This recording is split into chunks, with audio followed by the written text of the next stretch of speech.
Hindi pa man sumisikat ang araw, naghahanda na papasok ng eskwela si Jean Rose, 13 taong gulang. Nag-review po ako kasi meron daw po kaming long quiz sa Pilipino, kaya nag-review po ako. Yung topic po namin sa Pilipino ngayong fourth quarter is Florante at Laura po.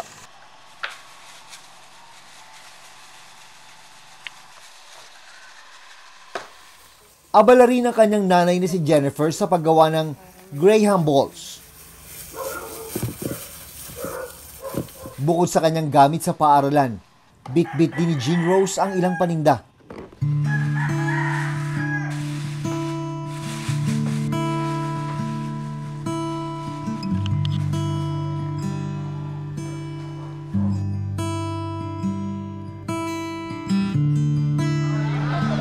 Pagdating sa pangpang ng Isla Pugan, nag-aabang na rin ang iba pang mag-aaral. Isa-isa silang sumakay sa pampasaherong bangka papunta sa pinapasukan nilang junior high school sa Hagonoy, Bulacan. Ang bayad dito, 35 pesos kada biyahe.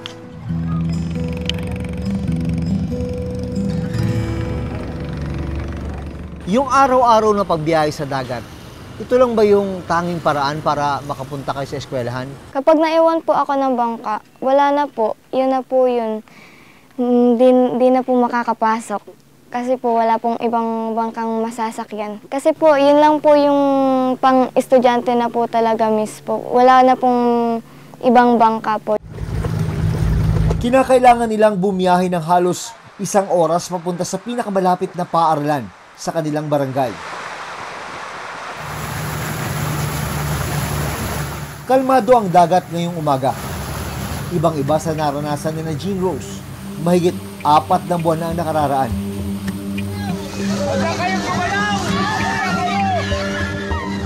Kwento niya, pauwi na sila noon mula sa kabilang bayan matapos makansela ang kanilang klase dahil sa bagyong Enteng. Nung pagpasok po namin, nag-entay po kami ng announcement kung magsususpend po kasi sobrang lakas po talaga ng ulan. Tapos nung nagsuspend po, ayun, pinauwi na po kami. Pero sa gitna ng kanilang biyahe, bigla na lang bumuhos ang malakas na ulan at unti-unti na silang hinampas ng malalakas na alon.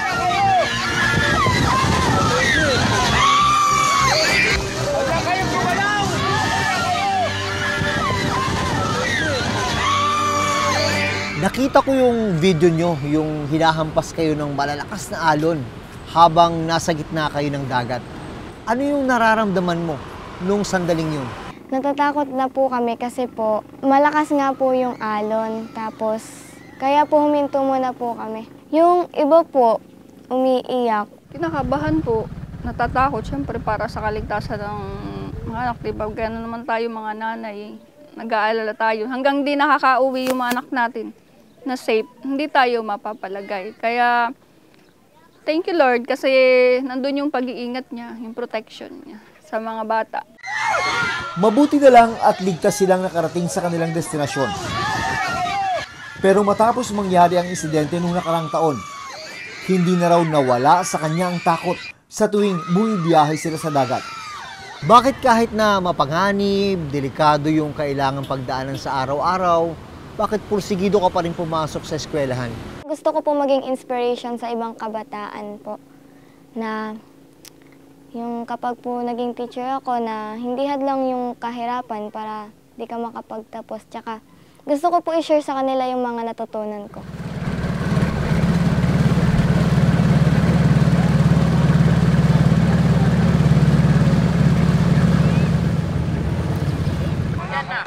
Nang marating na ni Jean Rose ang pangpang, kinakailangan na nilang magmadali dahil magsisimula na ang kanilang klase.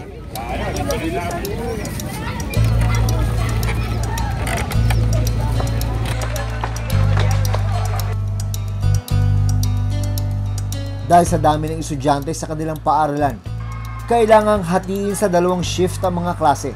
Since we are catering almost 4,000 students, junior to senior high school, and we lack classrooms.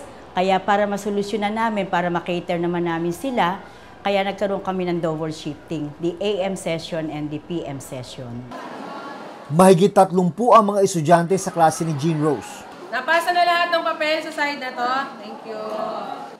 Pagpatak ng alas 8 ng umaga, break time na ni Jean Rose. Pero hindi muna siya kakain. Kailangan niya munang ibenta ang dala niyang merienda. Ilan pa yung nandyan sa sa plastic mo? 10 pieces po. 10 pieces. Mauubos mo na yan ngayon. Ilang saglit pa,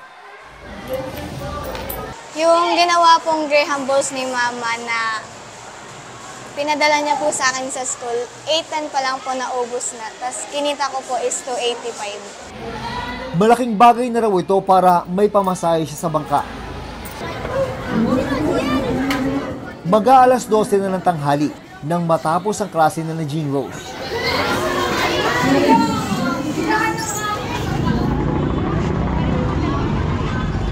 Bago umuwi, bumili muna siya ng mga gagamitin para sa kanyang paninda kinabukasan. Bumili na rin ng pananghalian ng bata. Dahil uwian na, unti-unti nang dumagsa ang mga estudyante sa bangka. Kasama na si Jean Rose. Ang mga bangkang maghahatid sa mga estudyante, nag-aabang na sa kanila. Sa bangka na rin kumain si Jean Rose ng kanyang pananghalian. Bumili ka ba ng pagkain mo? Opo, nung nasa school pa po, nung bago po mag-lesa break. Bakit ka bumili ng pagkain? Ano po, yun na po yung pananghalian namin. Alas 12:30, umalis na ang bangka.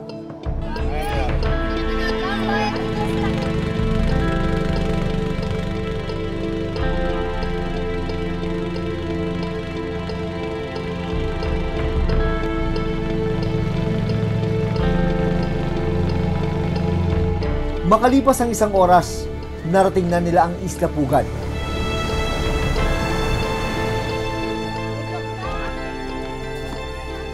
Pero hindi pa rito natatapos ang araw ni Jean Rose.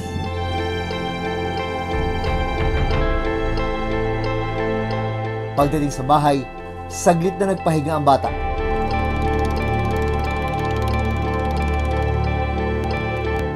Kailangan niya pa raw kasing maghanda para sa kanilang recitation kinabukasan. Sa loob ng kanilang bahay, may itinatagong mahalagang yaman si Jean Rose. Ito po yung mga medals ko po tsaka mga awards ko po nung elementary po. Yung sa Girl Scout po, with honors po, tas 7th place po sa column writing sa Filipino po. Tapos, good moral character po, tas with honors, conduct award with high honor po. Para sa akin po, kapag po nakapagtapos ako, mas madali po akong makakahanap ng trabaho. Tsaka, para po sa magandang kinabukasan. Habang nag-aaral si Jean Rose, abala namang inihahanda ni Jennifer ang mga panindang maruya. Pagtutulungan nilang ibenta ang mga ito mamaya sa Isla Pugad. Hindi raw kasi sumasapat ang kinikita ng kanyang asawang si Gary sa pangingisda. Naman 280. Gastos sanda. Natira ng 180. Panggastos lang po diyan sa bahay. Hindi man sang-ayon si Jennifer na nahahati ang atensyon ng anak sa pag-aaral at pagtitinda. Si Jean Rose na raw mismo ang nagkukusang tumulong sa kanila. Malaking bagay po yun kasi pagka walang huli, doon ko po kinukuha yung pambaon nila.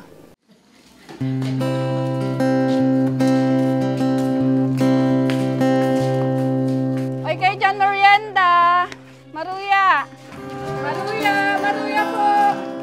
Kahit tirik ang araw, matyagang iniikot ng mag-ina ang isla.